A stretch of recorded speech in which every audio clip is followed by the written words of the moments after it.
Setelah Rasulullah bersinggah di Masjidil Aqsa dalam perjalanan Isra, malaikat Jibril membawa Rasulullah mengendarai buruk menuju Sidratul Muntaha atau langit ketujuh.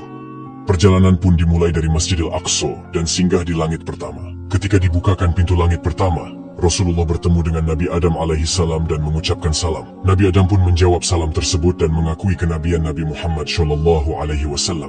Allah juga menampakkan ruh para syuhada di sebelah kanan dan ruh orang-orang sengsara di sebelah kiri. Kemudian malaikat Jibril dan Rasulullah melanjutkan perjalanannya dan sampai pada langit kedua. Ketika pintu langit kedua dibuka, Rasulullah bertemu dengan Nabi Yahya dan Nabi Isa alaihissalam. Kedua belah pihak pun saling ucap jawab salam.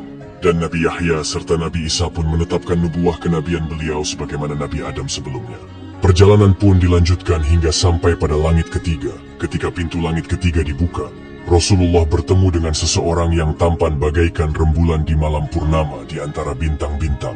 Rasulullah kemudian bertanya kepada malaikat Jibril tentang orang tampan tersebut. Kemudian malaikat Jibril menjelaskan bahwa dia adalah Nabi Yusuf alaihissalam. Keduanya pun saling ucap jawab salam. Dan Nabi Yusuf alaihissalam mendoakan kebaikan serta menetapkan nubuah kenabian beliau sebagaimana nabi-nabi sebelumnya. Kemudian malaikat Jibril dan Rasulullah melanjutkan perjalanannya hingga sampai ke langit keempat. Ketika pintu langit keempat dibuka, Rasulullah bertemu dengan Nabi Idris alaihissalam. Keduanya pun saling ucap jawab salam. Rasulullah dan Nabi Idris kemudian bercakap-cakap tentang kebesaran Allah, dan keduanya pun saling mengagumi satu sama lain. Perjalanan pun dilanjutkan dan sampai di langit kelima. Ketika pintu langit kelima dibuka, Rasulullah bertemu dengan Nabi Harun alaihissalam. Keduanya pun saling ucap jawab salam, dan Nabi Harun juga menetapkan nubuah kenabian Rasulullah SAW. Perjalanan Mi'raj pun dilanjutkan dan sampai di langit keenam. Ketika pintu langit keenam dibuka, Rasulullah bertemu dengan Nabi Musa alaihissalam.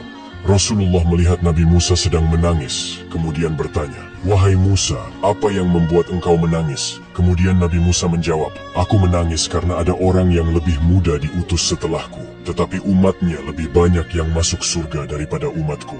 Hal itu bukan dikarenakan Nabi Musa iri dengan Nabi Muhammad, melainkan karena merasa menyesal mengapa umatnya dahulu banyak melanggar perintah Allah Subhanahu wa Ta'ala. Lalu kemudian perjalanan Mi'raj pun dilanjutkan menuju langit ketujuh.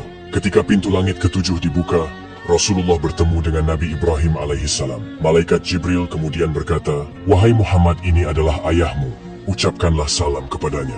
Rasulullah kemudian mengucapkan salam kepada Nabi Ibrahim, yang saat itu punggungnya sedang bersandar di Baitul Ma'mur. Nabi Ibrahim kemudian menjawab salam Rasulullah serta menyambut, "Selamat datang anak yang soleh dan Nabi yang soleh." Kemudian Nabi Ibrahim berpesan kepada Nabi Muhammad, "Wahai Muhammad, perintahkanlah kepada umatmu supaya perbanyak menanam pohon surga, karena sesungguhnya tanah surga sangat luas dan subur." Rasulullah kemudian bertanya, "Apakah pohon surga itu?" Pohon surga itu ialah kalimat La haula wa la quwwata illa billah.